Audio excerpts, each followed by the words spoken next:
बिस्मिल्लाहिर्रहमानिर्रहीम अल्लाहुम्मा सल्ली अला मुहम्मद व आले मुहम्मद। तो तुसीं साडे चैनल इस्लामिक चैनल टीवी ਨੂੰ ਸਬਸਕ੍ਰਾਈਬ ਨਹੀਂ ਕੀਤਾ, ਸਾਡੇ ਚੈਨਲ ਨੂੰ ਸਬਸਕ੍ਰਾਈਬ ਕਰੋ ਤਾਂ ਕਿ ਸਾਡੀ ਆਉਣ ਵਾਲੀ ਹਰ ਵੀਡੀਓ ਜਿਹੜੀ ਹੈ ਇਹਦਾ ਨੋਟੀਫਿਕੇਸ਼ਨ ਜਿਹੜਾ ਤੁਹਾਡੇ ਤੱਕ ਪਹੁੰਚਦਾ ਰਹੇ। ਪਿਛਲੀ ਵੀਡੀਓ ਦੇ ਵਿੱਚ ਅਸੀਂ ਗੱਲ ਕੀਤੀ ਸੀ ਕਿ ਕਿਆਮਤ ਤੋਂ ਪਹਿਲੇ ਕਿਹੜੇ ਫਿਤਨੇ ਰੋਨਮਾ ਹੋਣਗੇ, ਔਰ ਉਹਨਾਂ ਫਿਤਨਿਆਂ ਦੇ ਵਿੱਚ ਇਮਾਮ ਅਲ-ਅੰਬਿਆ ਨੇ ਇਸ਼ਾਰਾ ਕੀਤਾ ਹੈ। ਹਜ਼ਰਤ ਇਬਨ मुसीब रवायत करते हैं कि पहला फितना जिला कातला में उस्मान वाक़या हुआ तो बदर वाले साहबा में से कोई ना बचा।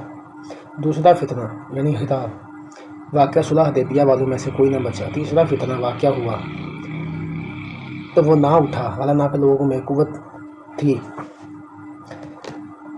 पहला जो फितना हज़रत उस्मान गनी की जी शहादत है 35 हिजरी के हुई, और उस वक्त जोड़े बदरी साहबा सन ये सारे दुनिया तो इंतकाल कर चुके सन, और आखिरी बदरी साहबा साद इब्न अबी वकास जोड़े ने वो जंगे हिदा तो चंद मिसाल पहले जोड़े ने फौत हो गए सन। और फितना हरा ये जो फितना हरा है ये 63 हिजरी के वाक़या होया जब यजीद इब्न मुआविया ने मदीना पर चढ़ाई की।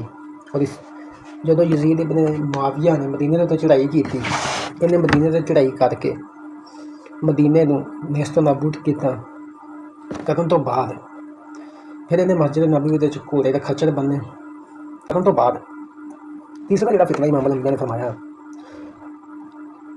वो तीसरा फितना जरा फितने से पहले ही हज़रात वफात पा गए। मतलब नहीं कि हराम सारे सुलह हुदैबिया वाले शहीद हो गए, यानी शाहिदीन ने तीसरे फितने से मुराद अब्दुल्ला इब्न ज़ुबैर और हजाज बिन यूसुफ की जंग लिखी है, क्योंकि जो हजाज बिन यूसुफ है ये भी उम्मत मुसलमान एक बहुत बड़ा फितना था।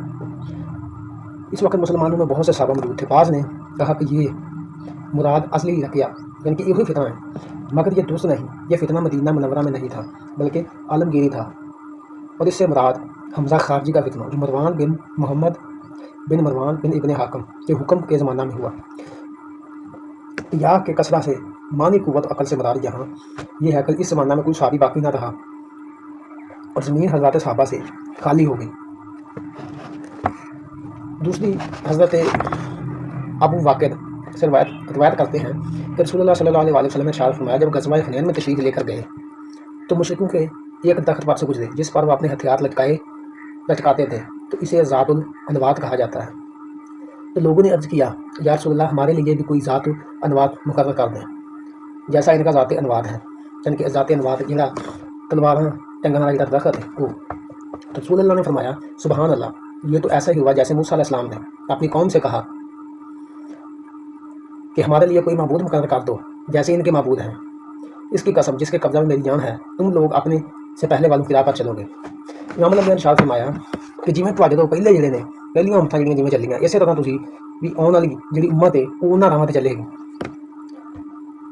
और ग़ज़वा हुनैन जिहड़ा है मक्का और ताइफ इहदे दरम्यान दे विच और इत्थे बहुत बड़ी ग़ज़वा हुई थी। इस ग़ज़वे में बहुत से नौ मुस्लिम शरीक थे और फ़तह मक्का में ईमान लाए। अभी इनके दिलों में ईमान पुख्ता न हुआ था कि इस्लाम से पूरे वाकिफ़ ना थे कि अगला वाक़या पेश आया अनवात यानी कि तलवारां लटकाउण वाला दरख्त। वो मुशरिक जिहड़े दरख्त उत्ते तलवारां लटकाउंदे सी, मुशरिकीनों की तरह परस्तश करोगे। अर्ज़ किया फ़तह मक्का के बाद 9 मुस्लिम थे जो अभी तक अक़ायद इस्लामी से पूरे वाकिफ़ ना हुए थे। वो समझे नहीं थे कि हथियार लटकाना भी परस्तश है, यानी कि उन्होंने ये समझ नहीं सी आई कि जो हथियार लमकाने में ये भी एक हिसाब की परस्तश यानी कि पूजा है। हालांकि इनकी जो नीयत थी वो पूजा की नहीं थी, यानी कि इन्होंने जी नीयत है वो पूजा की नहीं सी। यानी मोमिन बनी इसराइल ने मूसा अलैहिस्सलाम से बदतरीन मुतालबे किए। इन्होंने साफ साफ कहा कि हमारे लिए अल्लाह के सिवा दूसरे माबूद मुकर्रर किए जाएँ। बाज़ रवायात में है कि मेरी उम्मत पर एक ज़माना आएगा वो इसराइलियों के नक्शे कदम पर चलेंगे, हत्ता कि किसी इसराइली ने अपनी माँ से ज़ना किया तो मेरी उम्मत में भी वो ज़ना करेंगे। अगर कोई इसराइली गो के सराख इसमें दाखिल हुआ तो मेरी उम्मत भी उसमें दाखिल होगी। और यह मुशाहदा जरा अंग्रेज़ों ने खड़े खड़े मूतना शुरू किया, यानी कि अंग्रेज़ों ने खड़े होकर पेशाब करना शुरू किया और साडे जिहड़े मुसलमान ने इन्होंने भी तरीका राज किया। खुदा अंग्रेज़ों की नाक कटाएंगे लेकिन तो देखना हज़ारों मुसलमानों की नाकें कटेंगी। यानी कि जो तरीकाकार अंग्रेज़ों ने इख्तियार किया वही तरीकाकार बाद मुसलमानों ने इख्तियार किया। और इन्होंने बुतों की पूजा शुरू कर दी थी। इमाम अल-अंबिया ने फरमाया ਕਿ ਮੱਕੇ ਦੇ ਵਿੱਚ ਲੋਕ ਜਿਹੜੇ ਨੇ ਦੁਬਾਰਾ ਫਿਰ ਪੂਜਣਗੇ। ਮੱਕਾ ਮੁਕਰਮਾ ਦੇ ਵਿੱਚ ਹਰਿਆਲੀ ਜਿਹੜੀ ਹੈ ਇਹ ਵੀ ਆ ਜਾਏਗੀ, ਉਹਦੇ ਤੁਸੀਂ ਆਪਣੀ ਅੱਖੀਂ ਵੇਖ ਸਕਦੇ ਹੋ। ਇਨਸ਼ਾਅੱਲਾ ਅਸੀਂ ਆਪਣੀ ਆਉਣ ਵਾਲੀ ਜਿਹੜੀ ਵੀਡੀਓ ਹੈ ਉਹਦੇ ਉੱਤੇ ਕਿਆਮਤ ਤੋਂ ਪਹਿਲੇ ਜਿਹੜੀਆਂ ਜੰਗਾਂ ਜਦੋਂ ਹੋਣਗੀਆਂ ਇਹਨਾਂ 'ਤੇ ਬਣਾਵਾਂਗੇ। ਅਸਲਾਮ ਵਾਲੇਕੁਮ।